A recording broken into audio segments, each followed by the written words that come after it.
12월 11일 수요일 매일 성경 묵상을 시작합니다. 오늘 함께 나눌 말씀은 아모스 5장 18절에서 27절입니다.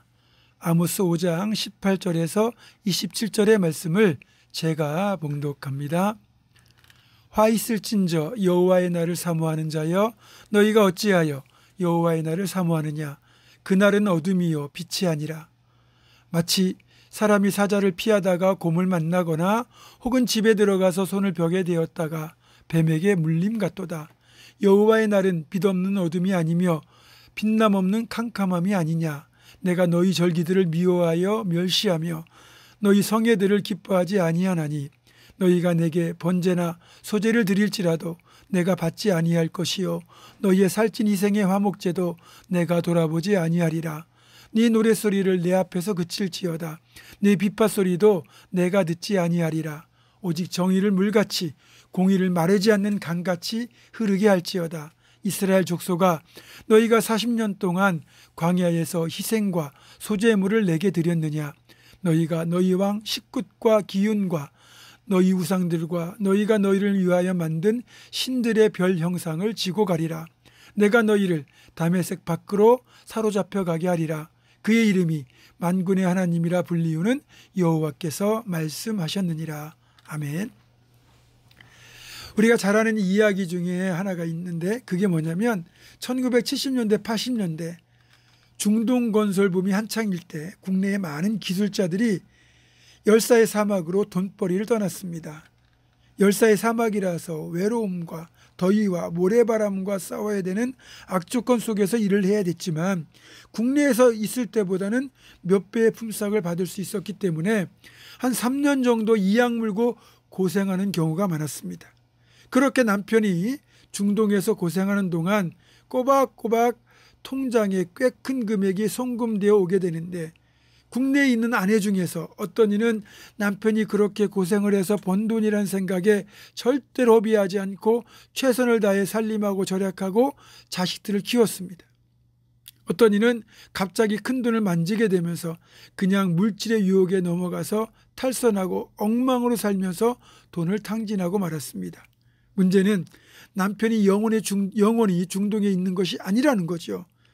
3년에서 길게는 5년, 7년까지 중동 근무를 마치고 남편이 김포공항으로 귀국하는 날이 온다는 겁니다. 남편이 귀국한다는 통보를 받고 김포공항으로 나간 아내들 중에서 남편이 없는 동안 어떻게 살았느냐에 따라서 처지가 확연하게 달라지죠. 남편이 고생해서 번 돈을 잘 관리하고 자식들을 잘 키운 아내는 떳떳하게 공항 입국장에서 남편의 귀국을 기다립니다.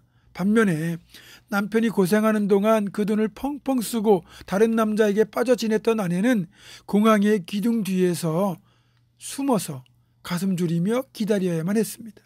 왜 이렇게 상반된 모습이 나타났을까요?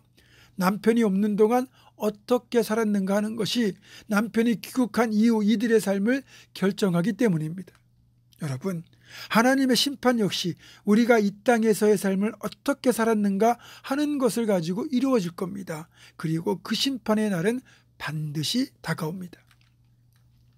아모스 선지자가 활동하던 시대에 북왕국 이스라엘의 왕족과 귀족과 부자들은 자신들이 누리는 권력과 부를 이용하여 온갖 사치와 타락을 일삼으면서도 자신들의 시대가 영원할 것이라고 착각하며 살았습니다. 분명한 건 이건 착각일 뿐이라는 거죠. 반드시 하나님의 심판이 임하여 이들이 행한 대로 갚아줄 것이라고 본문은 경고하고 있습니다. 그러면서 결코 심판을 피할 수 없음을 마치 사자를 피하다가 곰을 만나듯이 또 손을 벽에 대었다가 뱀에 물리는 것처럼 그렇게 그날이 절대로 피할 수 없는 두렵고 떨리는 심판의 날이 될 것이다. 이렇게 경고합니다. 그래서 하나님은 한 번 더 강조하십니다. 이들의 부정과 불의, 부패와 타락의 문제를 해결하지 않은 상태에서 아무리 절기를 지키고 성회로 모인다 할지라도 이걸 기뻐하지 않겠다고 말씀하십니다. 뿐만 아니라 번제나 소제를 드리고 살찐 희생의 화목제를 드린다 할지라도 받지 않으시겠다고도 말씀하십니다. 하나님께서 예배를 받지 않겠다는데, 그런 상태에서 우리가 아무리 아름답게 노래를 불러도 하나님께서 노래소리 자체가 듣기 싫으실 것이고, 아무리 능숙하게 악기를 연주한다 할지라도 그 연주 역시 듣고 싶지 않다고 말씀하시는 거예요. 한마디로 어떤 형태의 예배도 받지 않겠다고 말씀하시는 겁니다. 종교적인 부분까지 언급하면서 그 진노하심의 정도가 얼마나 큰지를 말씀하실 만큼 하나님께는 정의와 공의가 회복되는 것이 중요하다는 것을 우리에게 알려주고 계십니다. 그렇기 때문에 24절의 말씀만이 예배가 회복되고 하나님과의 관계가 회복되는 유일한 길임을 알아야 되는 거죠. 다시 읽어볼까요? 오직 정의를 물같이, 공의를 마르지 않는 강같이 흐르게 할지어다. 그렇습니다.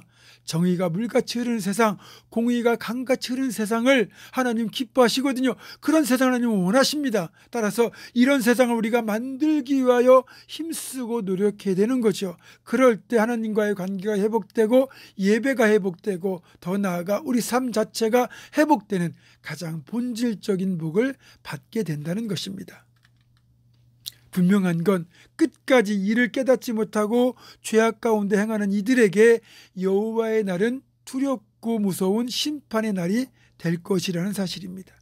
예수 그리스도의 재림의 날 역시 심판의 날이 될 것입니다.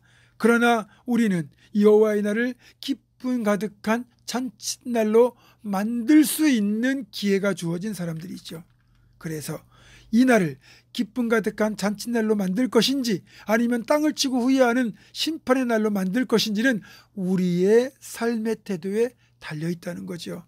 사랑하는 성도 여러분, 우리들만큼은 그렇게 이 땅에 우리에게 주어진 이 시간들과 삶들을 그렇게 하나님 기뻐하시는 공의와 정의가 강물같이 흐르는 세상을 만들고자 노력함으로써 하나님 앞에 정말 서는 그날이 기쁨 가득한 잔칫날이 되는 복된 인생의 주인공 되기를 주님의 이름으로 축원합니다. 기도하겠습니다.